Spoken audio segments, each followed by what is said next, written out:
Bonjour, donc nous sommes toujours à Dax. Nous sommes au 9e week-end de la liberté, organisé par notre ami Patrick de Casanova, et j'ai l'honneur de recevoir monsieur Babot. Alors monsieur Babot, c'est un normalien, il est professeur à l'Université de Bordeaux et il a créé un think tank qui s'appelle Institut Sapiens. Donc, M. Babot est un monsieur tout à fait important qui nous a dit hier soir dans une conférence une chose que tout le monde finalement imagine un peu, mais nous l'a dit avec beaucoup de précision, à savoir que la dette de l'État est un problème sociétal lourd qui nous handicape énormément. Alors, vous pouvez nous expliquer ça mieux, M. Babot, mieux que moi? Oui, alors ce qu'on peut appeler ce désordre des finances publiques, évidemment, il a un poids sur le moment, puisqu'il se traduit par des prélèvements obligatoires qui sont très très importants, et on voit des marges de manœuvre budgétaires qui sont aujourd'hui nulles, puisqu'on se rend bien compte qu'on ne peut plus l'alourdir. On est arrivé à un moment où il paraît très très difficile de continuer à assumer cette trajectoire. Du coup, on y met un coup d'arrêt, mais sans baisser les dépenses par ailleurs, ce qui est vraiment très très compliqué, parce qu'on n'a pas de réforme encore pour l'instant, à l'heure où je vous parle, de réforme profonde des structures de l'État. Il y a des projets malheureusement, le rapport CAP 2022, hein, pour ne pas le nommer, qui était un projet où il y avait des bonnes idées, des choses assez ambitieuses, mais qui pour l'instant paraît être mis sous le boisseau. Donc pas de réforme de l'État, donc un État qui court sur son air, qui est un immense paquebot évidemment, extrêmement lourd, avec des finances qui sont à 90% reconduites chaque année. En réalité, quand on dit qu'on fait le budget, en fait, on décide pas de grand chose. La plupart des choses, en fait, sont déjà engagées. C'est des trucs qui se reconduisent. Alors, vous avez été très proche de l'État dans votre carrière, oui, au plus haut niveau. En France, c'est facile d'être proche de l'État parce que l'État est tellement partout et embauche tellement de là, gens. vous êtes proche du commandement, de la passerelle de commandement. Oui, voilà. Oui. Alors, ma question, c'est est-ce que vous croyez que les Français ont envie de réformer l'État? Voilà, parce que vous parlez de la réforme de l'État, bien sûr, on adhère complètement, mais est-ce qu'on est nombreux à adhérer à ça? Est-ce que les gens ont envie de réformer l'État, c'est-à-dire que leur système de vie change, qu'ils fassent donc davantage d'efforts, qu'ils soient moins égalitaristes, que celui qui est le meilleur soit plus mieux récompensé que celui qui est moins bon? Est-ce que vous pensez que ça existe et que ça pourrait jaillir de la démocratie, ou est-ce qu'on sera obligé de l'enfoncer sur la tête des gens à coups de gros marteaux? Eh bien, en effet, aujourd'hui, on pourrait dire que les Français ont quand même l'État qu'ils méritent, c'est-à-dire que nous sommes nombreux, les Français sont nombreux, pardon, collectivement, hein, à avoir cette espèce de syndrome, vous savez, du passager clandestin, c'est-à-dire que tout le monde espère faire la croisière sans payer la note.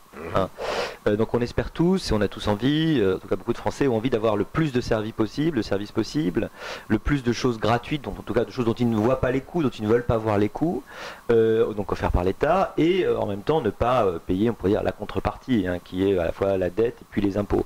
Il y a évidemment une contradiction qui est totale. Cette contradiction, elle vient un petit peu on pourrait dire, d'une ignorance de beaucoup de Français, hélas, sur les fonctionnements réels de l'État et sur les coûts réels. C'est-à-dire les gens ne veulent pas voir, par exemple, que la santé, ça coûte très cher. Il y a ce mythe de la santé gratuite. Et l'État est évidemment très responsable dans sa communication, mais il y a beaucoup de Français qui y croient, et il y en a aussi qui peut-être veulent s'aveugler eux-mêmes sur la possibilité à terme de cette espèce de d'illusion collective, alors qu'en réalité, il y a bien quelqu'un qui doit payer la dette. Alors est-ce que c'est la génération d'après? Est-ce que c'est mon voisin? C'est toujours l'autre qui va devoir assumer les services dont on bénéficie. On a bien compris l'explication, à savoir qu'effectivement, il y a un manque d'information. Donc, ce qui amène à penser que s'il y avait l'information, il y aurait un raisonnement. Alors, cette information qui manque, est-ce que vous pensez que, en fait, il y a une propagande quelque part? Parce que si des gens sont demandeurs d'informations, donc si l'information, la vraie, ne passe pas, c'est qu'il y en a une fausse qui passe. Alors, est-ce que vous pensez qu'on est dans une société où la propagande est abondante, parce que je ne sais pas comment ça vous fait, mais ce qui est complètement troublant, c'est quand on va sur le net, dans des endroits un peu ouverts, et on est tétanisé par ce que disent les gens. Alors on ne sait pas si c'est ce qu'ils pensent ou si c'est ce qu'on leur a inculqué. Alors est-ce que vous avez, ayant participé donc au gouvernement au plus haut niveau, est-ce que vous avez l'impression qu'il y a un souci de propagande et qu'il y a une caisse de résonance de propagande? Je crois que finalement, tous les pouvoirs essayent de faire de la propagande, c'est-à-dire avec peut-être plus ou moins de cynisme, de machiavélisme, mais tous les pouvoirs essayent d'expliquer pourquoi ils sont nécessaires et indispensables. En France, on pourrait dire, toutes les pièces culturelles qui font que la place de l'État est particulièrement prégnante historiquement depuis très longtemps, et que l'État a organisé depuis très longtemps la production d'énormément de discours autour de sa nécessité. Ça commence avec Louis XIV, qui... on pourrait dire, met au pas tous les artistes pour chanter sa gloire et chanter la nécessité de l'État et combien il est absolument évidemment de droit divin. Et puis on pourrait dire, jusqu'à la Révolution française et jusqu'à nos jours, ça s'étend, et donc les jeunes Français sont élevés dans l'idée que l'État doit être fort, sinon ils périssent. Que l'État doit procéder à énormément de redistribution, sinon la société serait particulièrement inique et exploserait. Et finalement, c'est effectivement cette propagande égalitariste diffuse qui existe. Est-ce qu'elle est vraiment organisée machiavéliquement? Je ne crois pas. Ce qui est vrai, c'est que c'est un courant dominant ici en France, et donc voilà, l'État a depuis longtemps pris le pouvoir et le contrôle, notamment dans l'éducation. Oui, c'est culturel.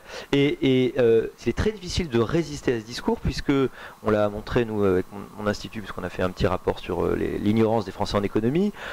En France, on enseigne extrêmement mal le fait économique. On enseigne extrêmement mal ce que c'est que l'économie de marché, qui en général est juste taxée de capitalisme et puis voilà, associée au grand Satan. Mais on enseigne très mal ces mécanismes, on les enseigne de façon très biaisée, dans l'école et à travers les manuels. On a une compréhension de l'économie qui est avant tout sociologique, et puis avec un biais très important évidemment vers une compréhension à base de lutte de classe et de rapport de domination essentiellement en fait en France. Oui, ça c'est... on sent ce que vous expliquez là. Et vous n'avez pas l'impression, parce que quand même la France est un petit peu séparée en deux, on a d'un côté notre capitale, on sent bien qu'elle a une vie particulière. D'ailleurs, quand le Parisien arrive en province, si j'ai bien compris, vous habitez à Bordeaux, donc vous êtes un provincial, maintenant rattaché à Paris par le TGV à toute vitesse, mais quand le Parisien arrive, il fait le Parisien, et puis nous, c'est nous. Bon. Et nous, on n'a aucune presse, on a une presse, la presse régionale est une presse de louanges. C'est une presse de louange à l'État. On n'a jamais vu une critique dans aucun des journaux. Et on est quand même, la province, on est quand même les plus nombreux. Alors non seulement la presse de province est une presse de louange du gouvernement, mais du Parisien aussi. C'est-à-dire que, si vous voulez, finalement, on a un double maître. On a donc ce fameux État, et puis le Parisien, qui nous impose à travers l'État ce que voit le Parisien. Enfin, moi, c'est ce que je vous dis ça. Je suis pas... C'est l'impression que j'ai. Et je trouve... Et moi, j'ai l'impression qu'on est vraiment... que les gens ont pas les informations.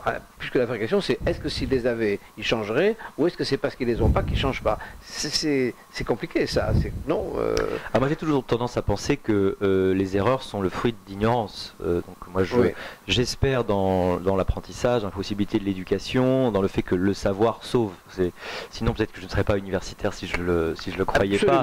Mais pour ce qui est de la presse, en effet, son niveau est extrêmement faible.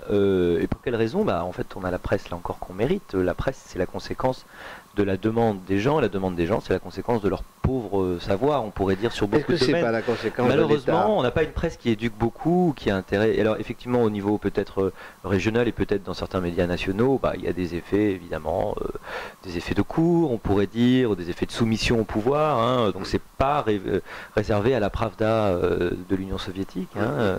Ces effets de pouvoir, ils existent forcément.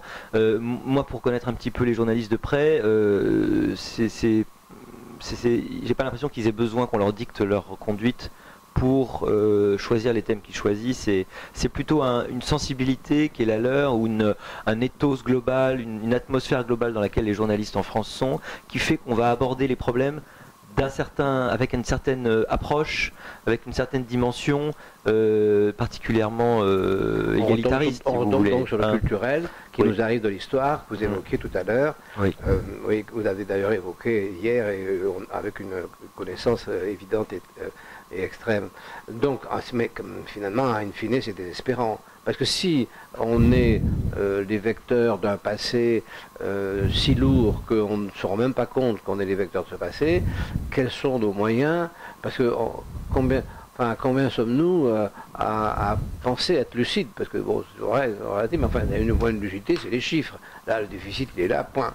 Et alors, je voudrais vous poser une question, parce que vous avez expliqué une chose que j'ai trouvé vraiment très intéressant, l'idée que finalement il y avait davantage de contre-pouvoir à l'époque des rois qu'aujourd'hui. Ça, j'ai trouvé ça formidable parce que c'était une chose que je ne connaissais pas, à laquelle je n'avais pas réfléchi. Et effectivement, ça c'est assez extraordinaire. Et donc vous confirmez qu'effectivement il y avait davantage de contre-pouvoir à l'époque de Louis XIV qu'aujourd'hui. C'est-à-dire qu'aujourd'hui un président de la République peut faire plus de choses que librement, enfin l'État peut faire plus de choses librement que ne pouvait en faire l'État représenté par le roi. Oui, oui, bah, souvent, vous savez, on a des idées fausses sur le fonctionnement. Alors, par exemple, dans l'Antiquité, bon, c'est vrai, l'esclave à la fois légalement était un meuble, mais à la fois il avait le droit de porter plainte, il y avait des procédures. À certains égards, il était, alors c'est un autre débat, mais il était proche de ce que pourrait être un serviteur au XIXe siècle ou au XVIIIe siècle, même si évidemment c'était toute autre façon de voir. Donc, on a du mal à se représenter la façon dont ça fonctionnait. Et en effet, pour parler par exemple de Louis XIV, il y avait encore le rôle du Parlement était fort. Il n'avait pas une capacité à obliger n'importe quel citoyen. Alors oui, il y avait les lettres de cachet, il y avait cette espèce de pouvoir, on pourrait dire arbitraire, mais il était limité dans certaines choses, en particulier en ce qui concerne le droit de propriété, hein, ce qui n'a pas empêché de lever beaucoup d'impôts.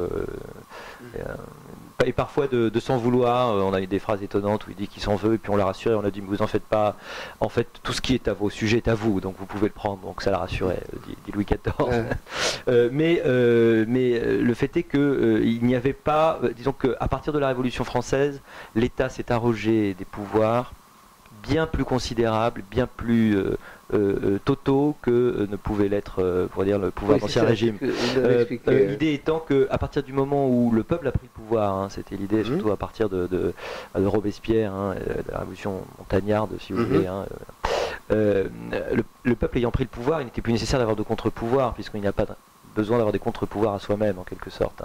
Et à partir de là, l'État n'a plus aucune raison de s'interdire quoi que ce soit, donc il était possible d'exproprier sans aucun problème de contrepartie. C'est ça qui fait frémir, c'est-à-dire qu'effectivement, le français de base dont je fais partie a une espèce de sentiment d'être bien plus évolué que n'étaient effectivement les Français des siècles passés, sans parler des barbares qu'on imagine comme presque des animaux.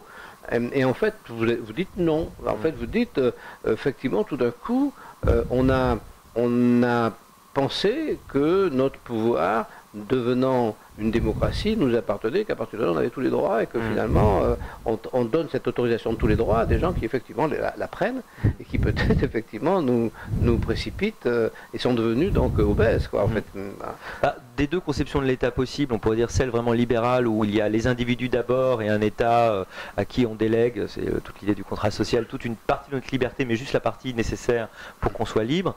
C'est plutôt une autre qui prévaut, c'est-à-dire un État qui doit imposer leur liberté aux gens et qui se donne de plus en plus, et on le voit avec l'extension des droits de créance, avec finalement l'apparition aussi très rapidement de l'État-providence, un État qui veut faire le bonheur des gens, y compris contre leur gré, et donc se donne la permission d'écraser des individus si c'est au nom de l'intérêt général. C'est pour ça que j'ai parlé de la vision rousseauiste du contrat social, qui était vraiment très particulière, très différente de celle qui peut prévaloir ailleurs. Donc on a en France un État qui est en réalité beaucoup moins respectueux des individus qu'ailleurs.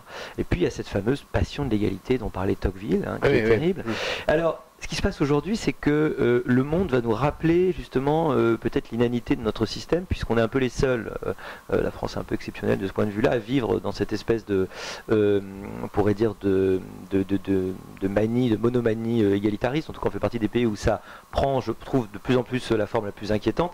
Malheureusement, le monde avance sans nous, de grands pays avancent sans nous, avec des régimes qui ne sont pas tellement plus réjouissants, des régimes dictatoriaux, des régimes violents, mais avec un agenda de domination politique et économique qui est extrêmement clair. Et en fait, ce qui m'inquiète le plus, c'est que le désordre des finances publiques, en réalité, pour y revenir, c'est non seulement des impôts, mais c'est surtout une incapacité peut-être à essayer de donner l'étincelle ou de libérer l'étincelle qui permettrait à des activités économiques nous permettant de garder notre souveraineté d'émerger, clairement. Ouais.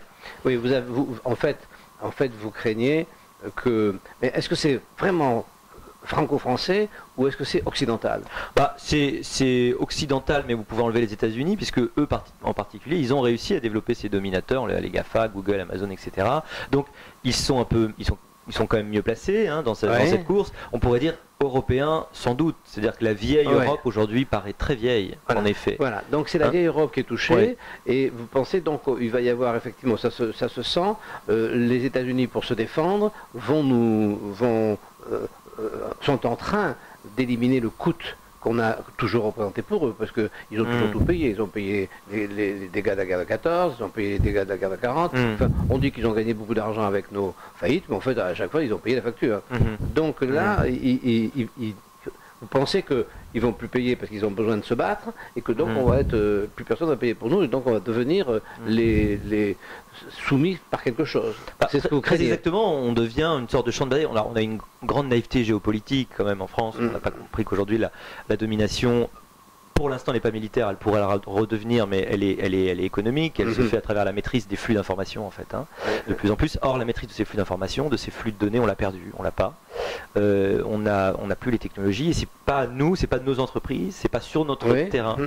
Alors on commence à réagir, mais bon, c'est peut-être juste le début d'une réponse. C'est pas sur notre terrain que se captent les données. Donc en fait, on est le terrain de bataille de deux géants, fondamentalement aujourd'hui, les États-Unis d'une part, et en gros la Chine d'autre part, et c'est juste sur notre terrain que se joue le combat pour la domination évidemment du marché quand même encore assez intéressant qu'on représente.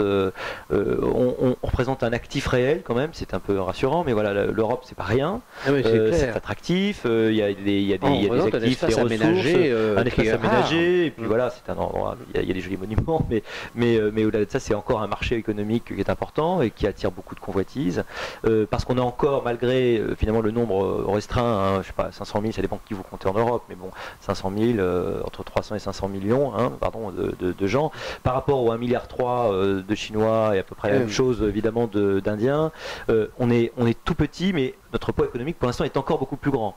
Est-ce que ça sera le cas dans 20 ans? C'est pas sûr. Au rythme de développement des autres et d'attrition que nous avons, il est probable, en tout cas il est probable, on peut craindre très exactement, parce que je ne l'espère pas évidemment, que nous soyons l'espèce de pays en voie de développement de l'an 2050. Et alors, vous enseignez ça, vous avez des jeunes étudiants Oui, alors ils sont jeunes ou moins jeunes, j'ai des formations continues, mais alors moi j'enseigne pas, enfin pas toujours ça directement, on parle de ces sujets-là parce que c'est des sujets évidemment fondamentaux. Et quelle réaction vous avez de ces jeunes?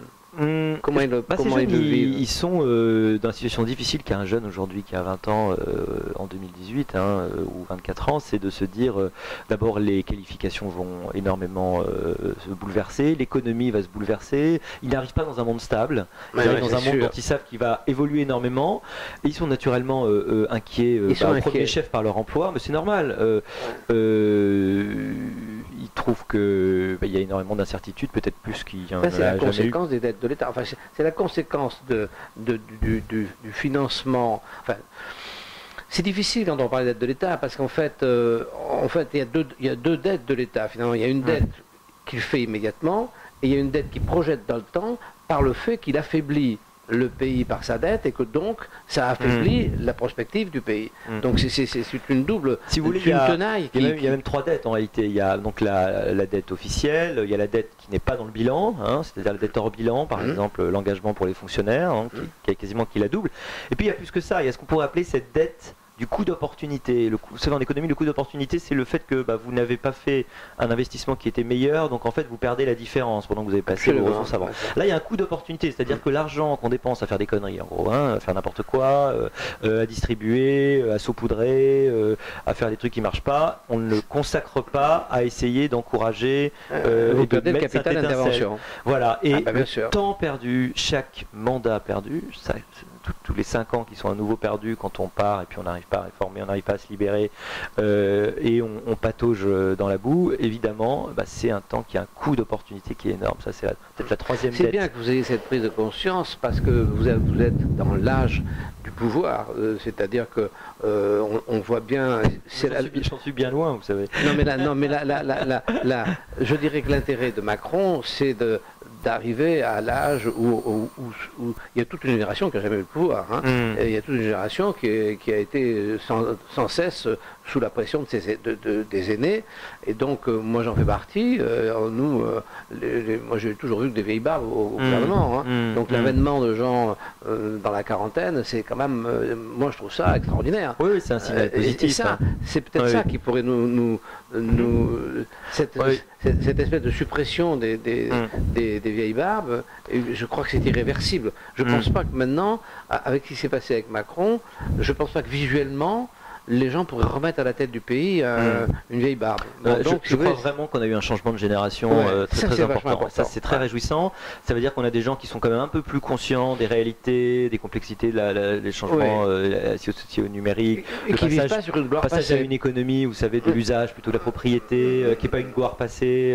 Donc, on attend l'émergence peut-être d'autres Emmanuel Macron, d'autres gloires, d'autres gloires nouvelles, n'est-ce pas, en formation. Je pense effectivement que les gens ont très clairement, aux dernières élections, montré on a parlé de dégagisme, effectivement, j'ai pas vu de retourisme pour l'instant, c'est-à-dire que de temps en temps les médias se font écho de gens qui sont un peu des vieilles gloires, mais j'ai l'impression que tout ça ne prendra plus, les gens ne peuvent plus adhérer à ça, on est passé vraiment dans un autre siècle. Maintenant, moi je ne crois pas tellement au pouvoir, à la nécessité d'essayer d'exercer le pouvoir, je crois beaucoup plus, c'est peut-être mon biais universitaire, mais dans la nécessité d'influencer par les idées, parce que c'est d'abord des idées qui prennent le pouvoir à travers des gens. Sûr. Donc les gens, je ne m'intéresse pas beaucoup aux personnes, en fait, ça m'intéresse pas beaucoup pour les personnes qui ont le pouvoir. C'est pas très important, j'ai pas de culte de la personnalité du tout. En revanche, à un moment donné, je crois qu'une personne peut cristalliser un courant de pensée. Ce courant de pensée, il aura été mis par tous les gens de bonne volonté, qui essayent de mettre les idées les plus raisonnables possibles, les moins fausses possibles dans le débat.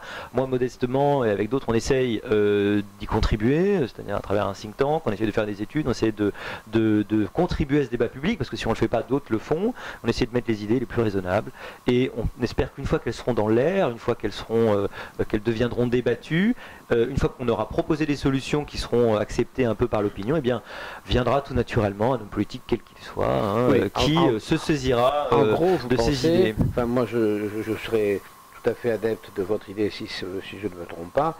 En gros, vous pensez que finalement, la collectivité, c'est la somme des individualités, et que donc on doit intervenir sur les individualités pour qu'elles comprennent, pour que chacun comprenne le souci collectif, et qu'on ait une collectivité qui marche. Ça ne peut pas venir par un ordre d'en haut, en fait, ça vient d'en bas. Ah oui, moi j'y crois pas, mais on n'a qu'un espoir aujourd'hui. Le seul espoir, c'est la capacité des gens à s'éduquer, à apprendre, à sortir de l'ignorance plus que jamais, à comprendre la complexité du monde dans lequel on est, et la réalité du fonctionnement de l'État et du fonctionnement du monde aujourd'hui. C'est un pari qu'on est obligé de faire, et un effort qu'on est obligé de faire. On ne peut pas... parce que sinon, si on part du présupposé inverse, c'est-à-dire que les gens vont rester ignorants, à ce moment-là, oui, la seule chose c'est de dire on va mettre un dictateur éclairé, entre guillemets. Oui, c'est le rêve. Donc vous avez d'autres possibilités. Mais si vous êtes un libéral, c'est que vous croyez en l'homme, et vous croyez en la capacité de l'homme à se prendre en main. Et donc la capacité de l'homme à se prendre en main, ça ne lui est donné que s'il a ce savoir et s'il est aidé. C'est-à-dire que l'homme agit par lui-même et non pas par la force du dictateur éclairé. Ou aucune forme de contrainte ou de groupuscule en général, parce que ce qu'on reproche à l'État, c'est d'être toujours finalement le faux-nez de groupuscules de pression et d'intérêt, de lobby en réalité, parce qu'on parle toujours des lobbies, mais oui, les lobbies sont là, mais c'est des lobbies publics en grande partie, de gens qui défendent leurs propres intérêts de caste. Et donc vous êtes, parce que excusez-moi, ça j'ai pas bien vu, j'ai vu tout votre cursus, vous êtes enseignant, mais vous êtes donc enseignant à l'intérieur de l'éducation nationale, oui. où vous êtes... oui, je suis authentiquement professeur des universités et fonctionnaire. Donc je trouve ça magique que l'éducation nationale puisse avoir aujourd'hui dans son sein des jeunes enseignants qui ont un profil, effectivement, le mot libéral, on ne va pas l'employer parce que les gens ne savent pas ce que ça veut dire, un profil de respect des individus et de respect de la machine vue à travers les individus. Ça, je trouve ça magique. Écoutez, dans ce flot de mauvaises nouvelles, c'est tout l'honneur et c'est toute justement la bonne nouvelle de l'éducation nationale et du système, en tout cas de l'université, de continuer à abriter en son sein une certaine liberté intellectuelle qui peut prendre finalement toutes les formes, mais qui permet à des gens comme moi de penser, à d'autres gens de penser différemment. Alors il est vrai que mes façons de penser, mes sensibilités sont peut-être pas majoritaires dans le système éducatif aujourd'hui, mais je sais gré en tout cas au système de permettre aussi à des libéraux d'exister. Il faut reconnaître que l'État français a quand même cette ouverture minimale, et peut-être c'est sa part d'héritage libéral d'ailleurs, hein, de permettre à tout le monde de dire à peu près tout ce qu'il veut dans certaines limites. D'être aussi isolé qu'a pu l'être monsieur comme Pascal Salin par exemple, qui a passé sa vie complètement isolé parce que de ses idées. Moi j'aime beaucoup Salin. Vous savez, je crois que ce que disait Oscar Wilde, quand tout le monde pense comme moi, j'ai l'impression que je dois me tromper. Oui, mais le jour où tout le monde sera libéral, je deviendrai étatiste. Non, mais on parle de l'enseignement là. On parle de l'enseignement. C'est-à-dire si on veut que l'enseignement, si on veut que les gens apprennent ce que l'on croit être juste, il ne faut pas être tout seul à apprendre pendant 2000 après notre roman. Oui, effectivement, si je commence à penser à ça, je déprime profondément. Moi, j'essaye. D'abord, moi, je suis vraiment pas de propagande. Je fais pas de propagande avec mes étudiants. On montre, on expose des théories, des expériences scientifiques qui ont eu lieu. Quand je leur parle de la sociologie, j'essaye de leur montrer le plus équitablement possible, de façon la plus complète possible. Je cherche pas du tout à ce qu'ils. Je fais pas une école. Je suis pas un gourou. Je cherche pas à influencer de ce point de vue-là. Je cherche avec beaucoup d'honnêteté intellectuelle à dire toute la complexité des choses. Voilà. Ce qui est important, c'est de voir la complexité. Je crois que le grand risque de notre époque, c'est de voir le monde de façon duale, très dichotomique. Vous avez le blanc et le mal, vous avez ce qui est parfait, ce qui est sain et ce qui est totalement satanique. Et c'est ça, à mon avis, qui est le plus dangereux. Parce que la réalité, c'est jamais le blanc et le noir, c'est le gris. C'est la nuance, c'est la complexité des choses. C'est ça que j'essaye péniblement d'apprendre. Bien sûr, la vérité doit se conquérir jour après jour, situation après situation. Voilà, et puis elle n'est jamais vraiment acquise, et puis elle est toujours une façon de voir, et puis elle est toujours limitée. Voilà. Bien, écoutez, on vous remercie infiniment. Ce qui est extraordinaire, c'est de voir cet afflux cette année de jeunesse et de compétences qui est arrivé à l'occasion du Week-end de la Liberté, ce qui est absolument extraordinaire. Franchement, cette année, c'est un très grand cru, et j'espère que Patrick pourra, parce que moi, la question que je me posais, c'est Dax, c'est loin, etc. Puis finalement, aujourd'hui, on s'aperçoit que c'est peut-être pas si loin que ça, et c'est surtout que c'est peut-être intéressant que ce soit loin. C'est-à-dire que les conférenciers viennent, et il reste un certain temps à cause de la distance et du voyage. Si on était en train de faire ça à Paris ou dans une très grande ville, ils passeraient entre deux portes, entre deux occupations, tandis que là, ils sont plus disponibles, et donc on a des rapports, et donc merci d'être venu, c'est très important, et merci de ce que vous apportez, et en espérant que vous reviendrez évidemment au Week-end de la Liberté. Merci beaucoup. Merci. Au revoir.